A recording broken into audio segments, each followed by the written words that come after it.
নারায়ণগঞ্জের ২৫০০ উপজেলা কৃষক দলের আয়োজনে শহীদ রাষ্ট্রপতি জিয়াউর রহমানের ছবি অবমাননা ও বিএনপির ভারপ্রাপ্ত চেয়ারম্যান তারেক রহমানকে নিয়ে কুরুচিপূর্ণ বক্তব্যের প্রতিবাদে বিক্ষোভ মিছিল অনুষ্ঠিত হয়েছে।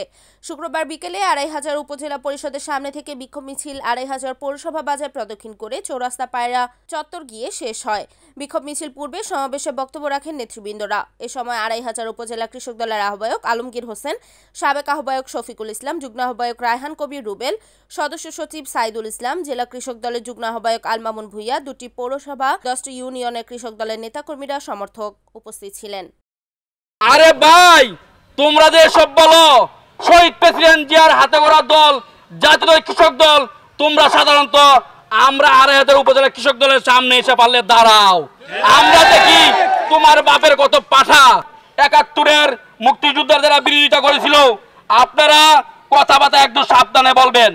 এতদিন কইছিলেন আপনাদের নিবন্ধনের বাতিল করে দিয়েছিল, আপনারা একটা অফিসে খুলতে পারেন নাই। আর আমাদের বাংলা জাতীয় দল বিএনপির প্রত্যেকটি উপজেলায় প্রত্যেকটি ওয়ার্ডে ওয়ার্ডে আমাদের অফিস ছিল। আমরা বিগত ১৭ বছর আন্দোলন সংগ্রাম করেছি। এখন যদি মনে করে এনসিপি নেতারা কি হয়ে গেছে দেখছেন না, আমরা কিন্তু গোপালগঞ্জে প্রোগ্রাম করেছি অতীতে, আর তোমরা গেছো তোমাদের শাহজাহানে যাদের ভিতরে করে পালাতে আসতে হয়েছিল। আমাদের কিন্তু পুলিশও একদিন সহায়তা করে নাই।